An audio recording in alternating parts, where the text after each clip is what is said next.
नमस्कार, मी साटम। जर एकंदरीत दहशतवादाची व्याख्या तुम्ही अशी घ्याल ना की दहशत करणारा दहशतवादी, तर मग या व्याख्येमध्ये ना खूप साऱ्या गोष्टी इन्क्लूड केल्या जातील। जसं की भारताच्या बाबतीत घ्यायचं तर 84 मधला पंजाबमधील फुटीरतावाद सुद्धा यामध्ये येईल, किंवा मग सध्या भारताच्या जंगलांमध्ये असलेला नक्षलवाद सुद्धा येईल। भारताच्या ईशान्य बाजूला असलेला जो फुटीरतावाद जो सध्या खूप जास्त उफाळायला लागलेला आहे, तो सुद्धा ह्यामध्ये येऊ शकतो। जगाचा विचार कराल तर स्वतःच्या जमिनीसाठी लढणारा तालिबान सुद्धा ह्यामध्ये येईल, किंवा मग तुम्हाला युनायटेड किंगडमचा भाग असलेला उत्तरेतील आयर्लंड माहिती असेल ना, तर या आयर्लंडमध्ये सुद्धा एक चळवळ सुरू असते या आयर्लंडला स्वतंत्र करण्यासाठीची। तर ह्यामध्ये ज्या संघटना इन्व्हॉल्व आहेत ना त्या सुद्धा येतील, आणि हमास सुद्धा ह्यामध्ये दहशतवादी म्हणून कन्सिडर केलं जाईल। पण एकंदरीत तुम्ही ही वरवरची दहशतवादाची जी व्याख्या आहे ना ती कटशॉट करून स्पेसिफिक कराल ना, तर तुमच्या लक्षात येईल इस्लामिक दहशतवादी फक्त या व्याख्येच्या अंतर्गत येऊ शकतो। ते कसं, तर व्याख्या बघा कशी असू शकते।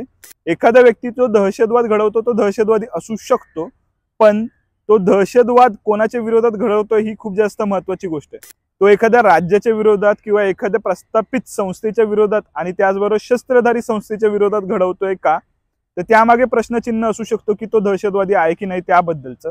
पण एखादा व्यक्ती जर दहशतवाद निहत्ते म्हणजेच ज्यांच्या हातामध्ये शस्त्र नाही, जी लोक प्रामुख्याने अहिंसक आहेत, अशा लोकांच्या विरोधात जो व्यक्ती दहशतवाद घडवतो त्याला खरोखर दहशतवादी म्हटलं पाहिजे असं मला वाटतं। काही महिन्यांपूर्वी चर्चा अशी सुद्धा सुरू होती की भगतसिंग दहशतवादी आहे का, कारण एक पुस्तक आहे, त्या पुस्तकाचा नावाचा मी उल्लेख करणार नाहीये, पण त्या पुस्तकामध्ये भगतसिंगला रिव्होल्युशनरी म्हणजेच क्रांतिकारक दहशतवादी अशा प्रकारचा टॅग दिलेला आहे।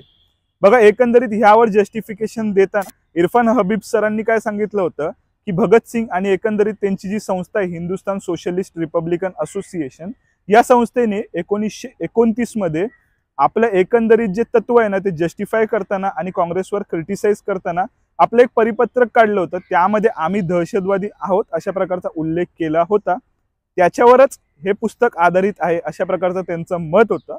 बघा, एकंदरीत ह्यामध्ये ना थोडासा कॉन्टेक्स्ट असू शकतो असा की काही लोकांसाठी दहशतवादी असू शकतो, पण आमच्यासाठी ते कायमच स्वतंत्र सैनिक आणि एकंदरीतच आमचा नेता राहणार आहेत, आणि कुठल्याही प्रकारे ते दहशतवादाच्या डेफिनेशन मध्ये बसत नाहीत, कारण त्यांनी कधीच शस्त्र अहिंसक लोकांच्या विरोधात उचललेलं नाही, किंवा कुठल्याही सामान्य ब्रिटिश नागरिकाला त्यांनी त्रास दिला नाही। त्यांनी कायम सत्तेच्या विरोधात जी चुकीच्या रीतीने भारतामध्ये होती त्यांच्या विरोधात शस्त्र उचललं होतं। टेररिस्ट और रेवोल्यूशनरी में फर्क होता है, फर्क होता है। रेवोल्यूशनरी सिंबॉलिक एक्ट करते हैं अपनी प्रोटेस्ट को रजिस्टर करने के लिए। वो टेरर से किसी को डराना या धमकाना नहीं चाहते, उल्टा अपने सिंबॉलिक एक्ट से वो लोगों को इंस्पायर करते हैं अपना हक मांगने के लिए।